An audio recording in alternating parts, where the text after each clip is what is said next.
État d'esprit, je suis un peu stressée à vous dire pour essayer le flyboard, mais je pense que ça va être c'est un concept assez sympa et assez fun qui pourrait être accessible à plusieurs personnes telles que des filles. Donc on va essayer et je vous dirai mes impressions après.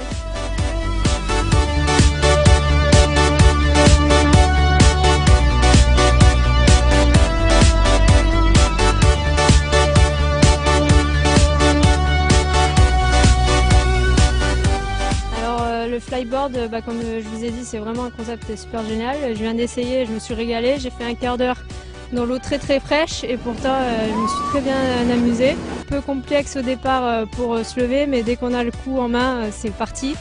Et c'est super génial, franchement j'adore.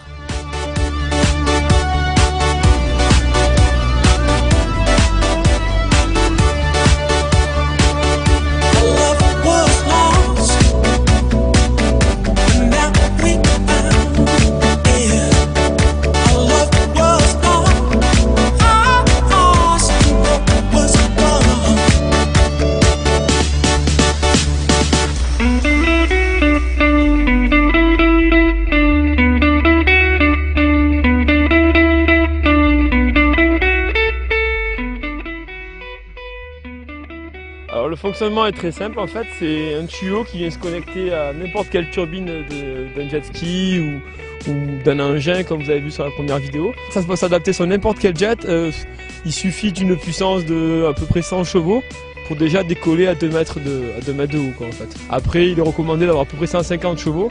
Avec 150 chevaux là vous pouvez atteindre la hauteur maximale du tuyau, c'est-à-dire à peu près 5-6 mètres.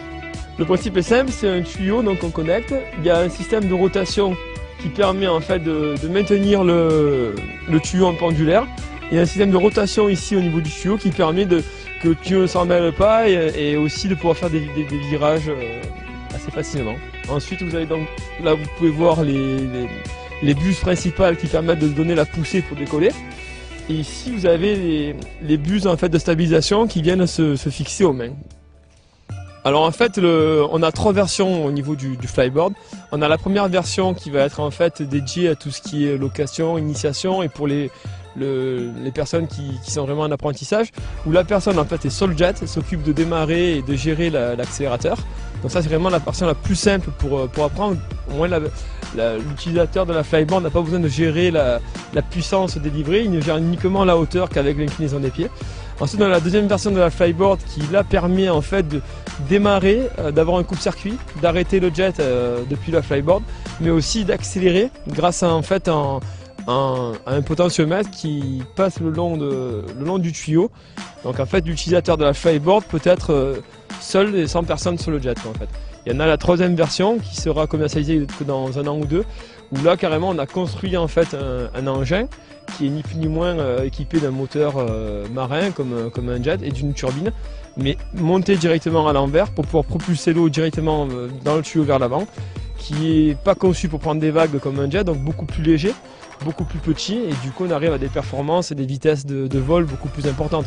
Avec un jet en 250 chevaux, vous allez atteindre à peu près 25 km/h, là on arrive avec l'autre engin à atteindre à peu près 40 km/h.